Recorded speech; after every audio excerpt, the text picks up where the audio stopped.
Mul on hea meel paluda Tiit Kaasik IT-maja sihtasutusest kõnelema kahe taevaskoja vahel ehk lahti seletatud Põlva kihelkonna pühapaikade uuringust. Palun. Tere ka minu poolt, head emandad, isandad. Minul oli hea võimalus ja au tegelikult siis juhtida oma kodukihelkonna looslike pühapaikade väliuuringuid eelmisel aastal.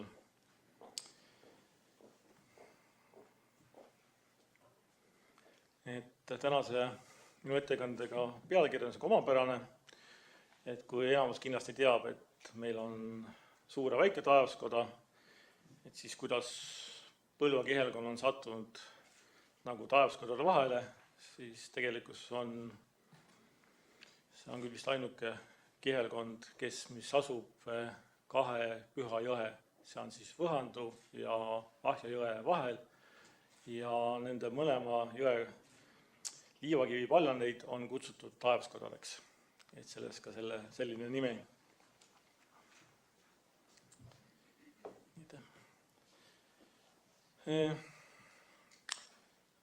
Põlva kihelkonna pühapaikade uuringut korraldas IT-maja, Tartu Ülikooli looslike pühapaikade keskus ja Maavalakoda.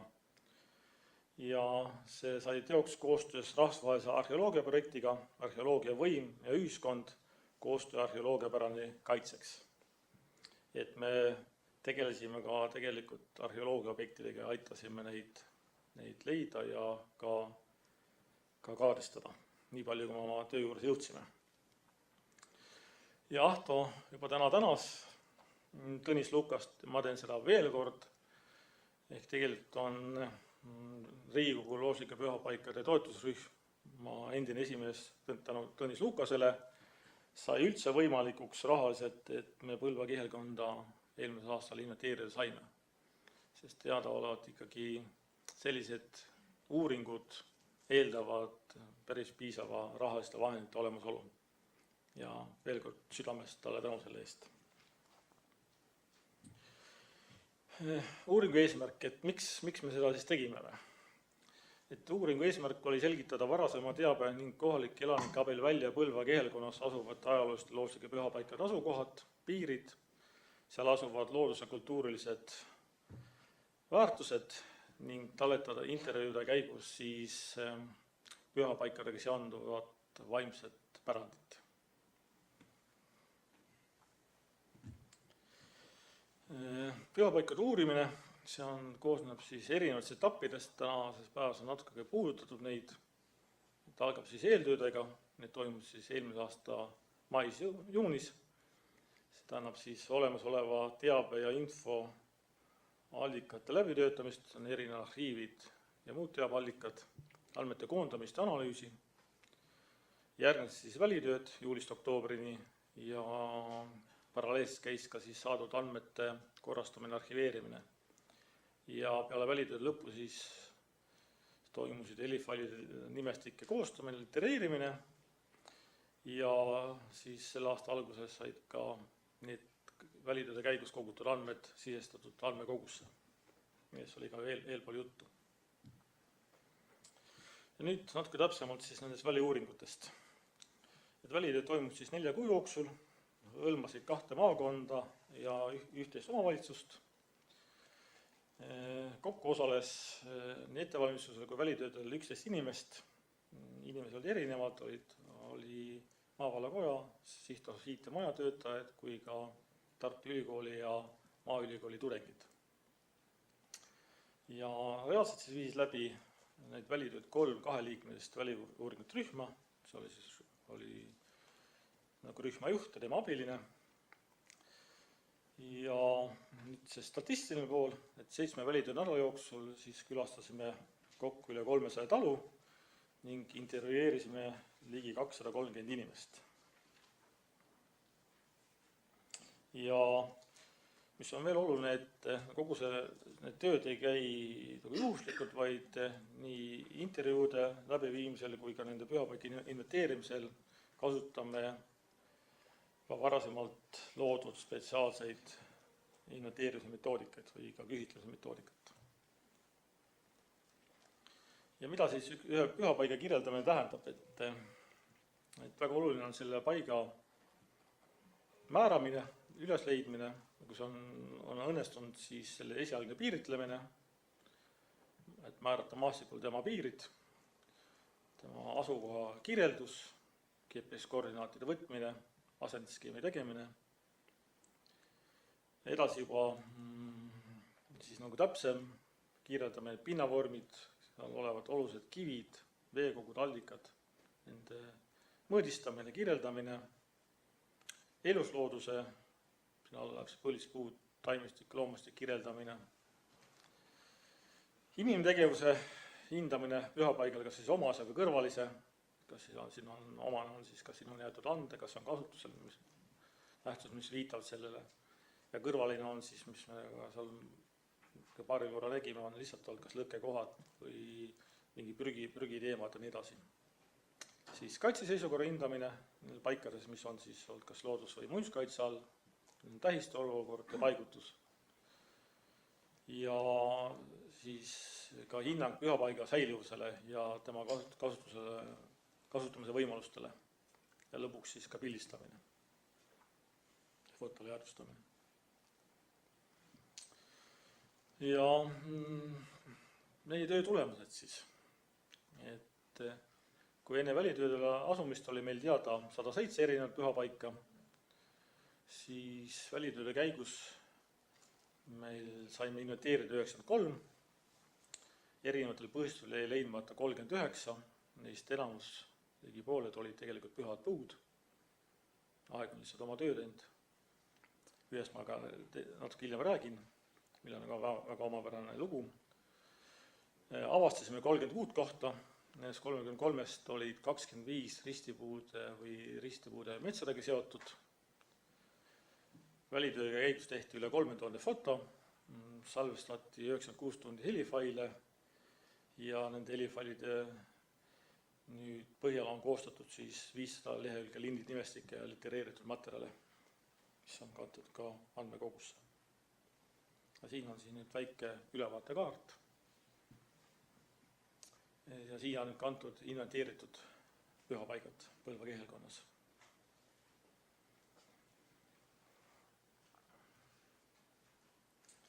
Ja nüüd võib natuke täpsemalt ja räägiks ka natuke, millised paigad siis nagu iseloomustavad Põlva kehelkonda.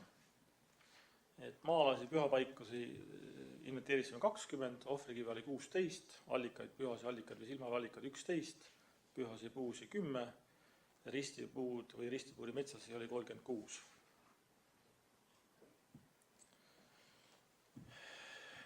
Et Põlva kehelkonnast tuleb välja iseloomulikuna uku austamine, uku pikne, väikene, väike.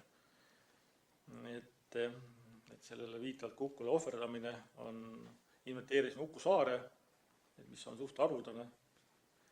Et sellise paiku on väga üksikuid Eestis teada, seni on olnud andmetel Uku mägi, mis asub Võru lähedal, seda me kahjuks üles leida ei suutnud. Ja Uku kivi on Varbusel, see on ka pildil, mis on ka nüüd muinsuskaitse all ja see on ka avalik. Ohvrikivid, tänu kohalikele inimestele saime teated 3 uue ohvrikivi kohta, fotol on ka Kannu külas üks ohvrikivi. Ohvri raveallikad,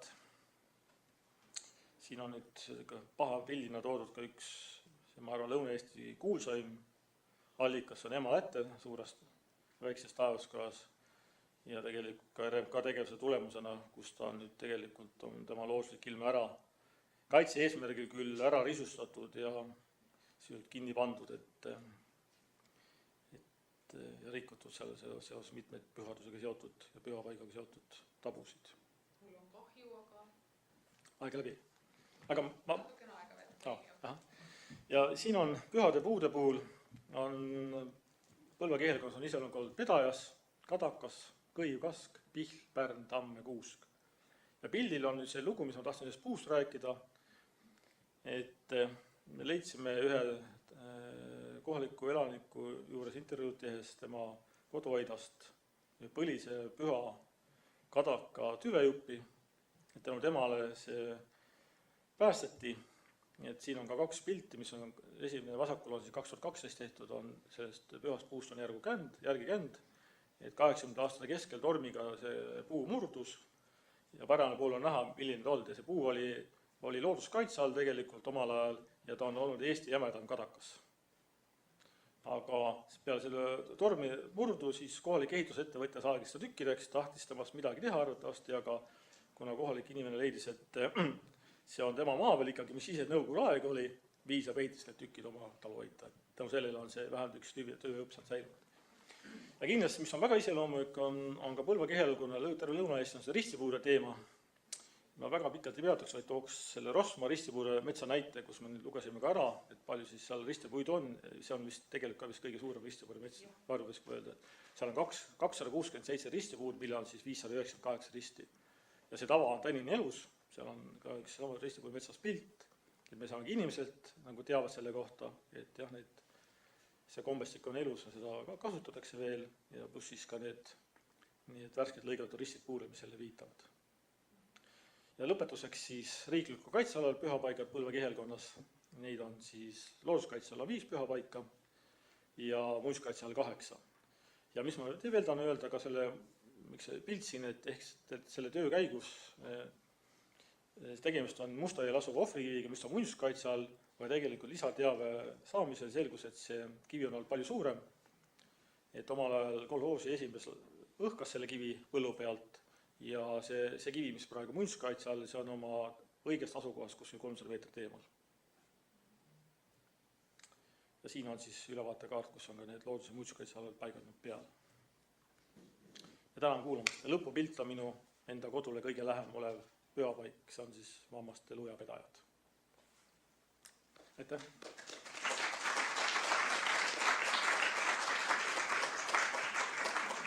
Suur aitäh sulle, Tiit. Ma võib-olla kommentaariks ristimetsade kohta ütleks nii palju, et tõepoolest Põlva kihelkonnas siis Rosma ristimets, siis Salupalu või Hargla kihelkonna järgi, ka Hargla kihelkonna ristimets on siis suhteliselt nii-öelda enam-vähem võrdsed, Hargla vist on ivaki suurem praegu arvude järgi, aga mul on ära ütlemata kahju, et ei ole enam alles Rõuge kihelkonna ristimetsa, kus oli umbes sama palju või enamgi puid ja see on siis, kui me tegime 94. aastal välitöid, siis ma filmisin ta 2 pealt täies pikkuses DVD-le ära, nii et ta on säilinud nüüd ainult filmi peale, et ta võeti siis maha. Nii et 2 on jäänud. Aitäh! Aga küsimused palun, on aega veel paariks küsimuseks.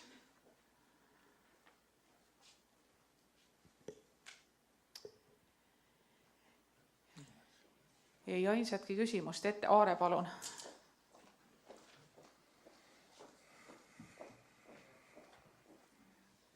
Aare Kasens, uudisi mu tekkis selle pealt, et ma saan aru, et ka arheoloogia mälestiste ja arheoloogiliste paikade nagu kaardistamine oli, et võib-olla paar sõna ka sellest, et mis siis Tartu Ülikooli arheoloogid teie käest teada said?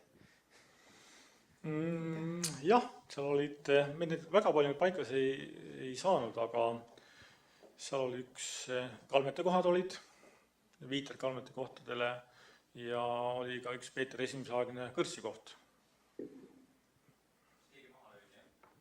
Ei, selle kohta ei olnud pärimust, aga jah, see viide oli selle kohta, et seal on selle koha peal on asunud selline omapärane asutus omale. Suur tänu!